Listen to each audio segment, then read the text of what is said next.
Ô, meus jovens, então, voltando aqui rapidinho, né? Só para comentar algumas coisas sobre transformações não lineares que eu acho que faltou aí no último vídeo. É o seguinte, olha, quando você tem transformações não lineares, a matriz seria não constante, mas às vezes não há nenhuma matriz que consiga representar a transformação linear, tá? Desse tipo aqui. Porque às vezes você, sei lá, bota um seno de U aqui. Aí é muito complicado você conseguir escrever isso como uma matriz, porque não é um produto. Né? Seno de U não tem como botar produto de seno vezes U. Então, o que a gente sabe? Que quando não é linear, a matriz não é constante e às vezes nem tem como representar a transformação não linear com a matriz. Beleza? Então, para a gente continuar esse estudo de transformações diferenciáveis, a gente já fez muita coisa sobre transformações. Vamos para a parte diferenciável agora, certo? Então a gente tem que retomar uns conceitos de diferenciabilidade, certo, meus jovens?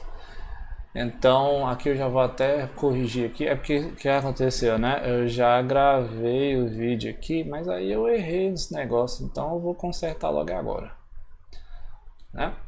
Então a gente tem que estudar a diferenciabilidade, né? A habilidade da função ser diferenciável. E aí nós vamos voltar aqui lá para um terreno seguro, que era de cálculo 1. Como é que eu definia diferenciabilidade lá? Né?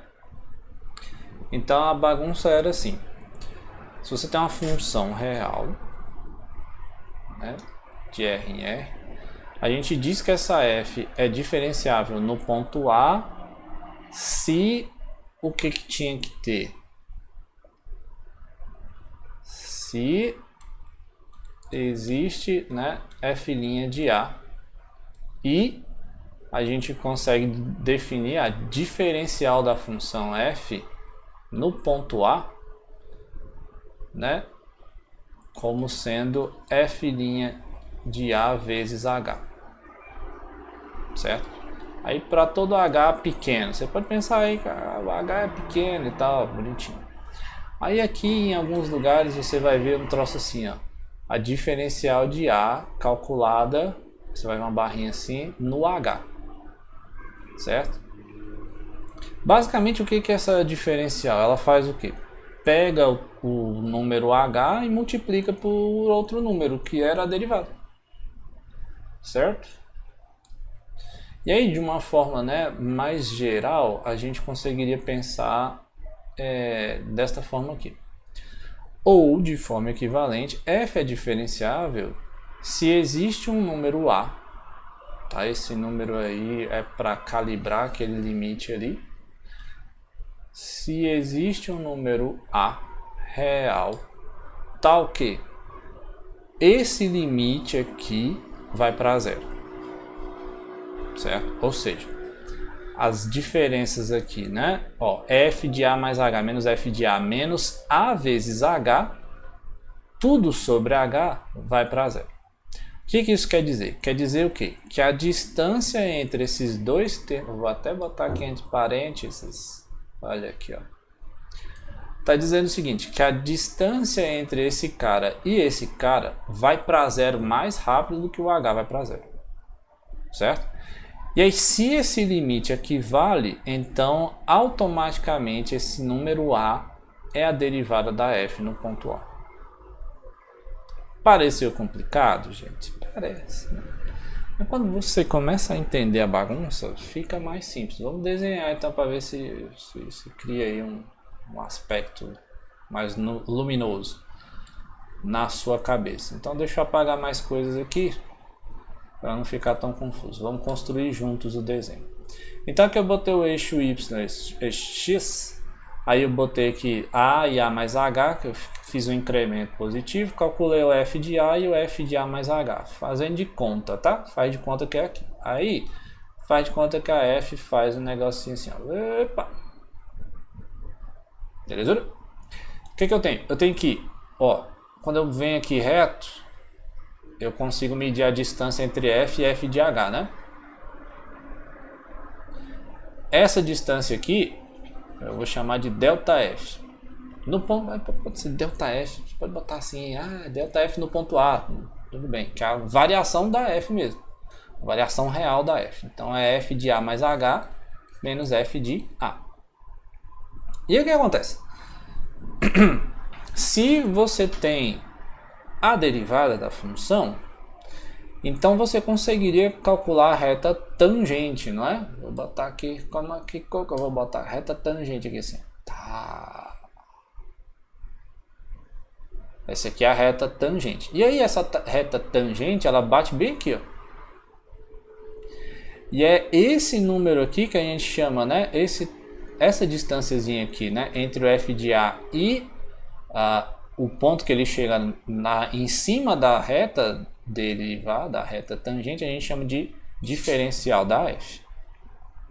Então aqui você deu, né? Um passinho H.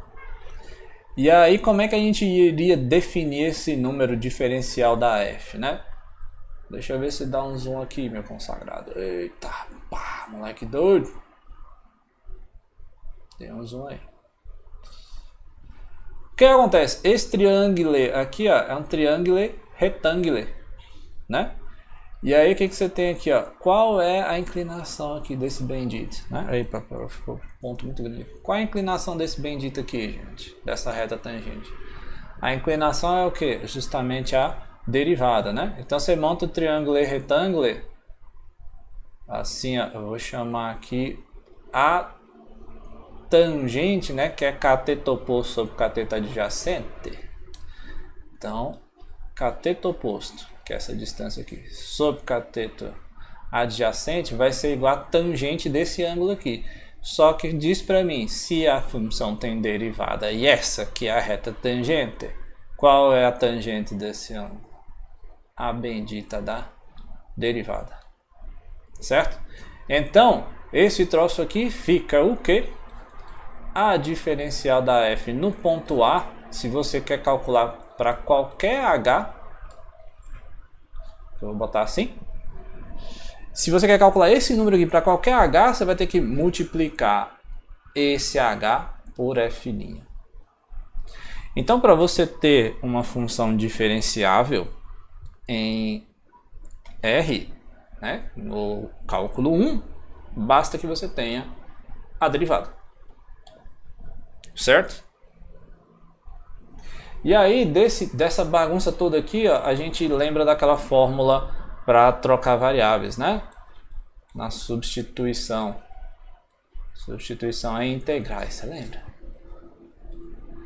A gente fazia U igual a G dx. Então a diferencial da U vai ser igual a G' da x dx. Mesma coisa, você tá com, chama o H de dx, esconde o ponto, esconde o dx aqui desse lado, aí fica bonitinho assim, né? Olha só que bonito. Aí aqui dá a impressão que você tá falando assim, ó, passando o dx dividindo, né? Dá a impressão que é assim, não é? Ah, que bonito. Faz sentido, não faz? Olha só. Pois é, só para lembrar algumas coisas. Então, mas o que eu preciso que você entenda desse desenho, gente? O que eu preciso? Eu preciso que você entenda o seguinte. A função pode fazer a curva do raio que ela quiser. Ela pode fazer qualquer desenho. Ela pode fazer 100. Ela pode fazer sim. Não, calma. Ela pode fazer sim. Ela pode ser bem inclinada. Ela pode ser menos inclinada. Ela pode fazer várias coisas. Qual é a coisa? Ela tem que ter reta tangente. Por quê? O que a diferencial faz, né? Ela aproxima o que, meus jovens? Ela aproxima a variação real da função por uma variação linear. Isso daqui faz de conta assim. Pensa lá, se fosse um seno aqui, ia ser seno de A mais H menos seno de A. Se aquele limite funciona, vai caber na mesma parte. Se esse limite aqui funciona, ele diz o seguinte, olha, você pode trocar um seno menos outro seno por um número vezes um númerozinho pequeno. E aí isso daqui volta para o quê? Uma transformação linear, porque é um número vezes uma variável. Fez sentido na sua cabeça? A ideia toda é troque a função, troque as variações na função por coisas mais simples, por linhas retas. Se você consegue aproximar essa curva por essa linha reta, é porque a função é diferenciável. Tranquilo? De boa? Eita, gente, eu tô achando que eu vou gastar muito tempo para falar disso aqui com vocês, né? Lá em cálculo 1. Então eu espero que isso tenha ficado mais claro. A gente vai precisar dessa ideia aqui para cálculo 3, certo? Como que a gente faz isso com função de duas variáveis? Que baderna vai virar essa coisa? Né? O que é ser diferenciável, né? Para uma função de várias variáveis. De boa? Então tá bom. Mas já fica de olho aqui, ó. Ai, gente, olha só, eu vou escrever aqui para tu, ó. Isso aqui é uma operação linear em H.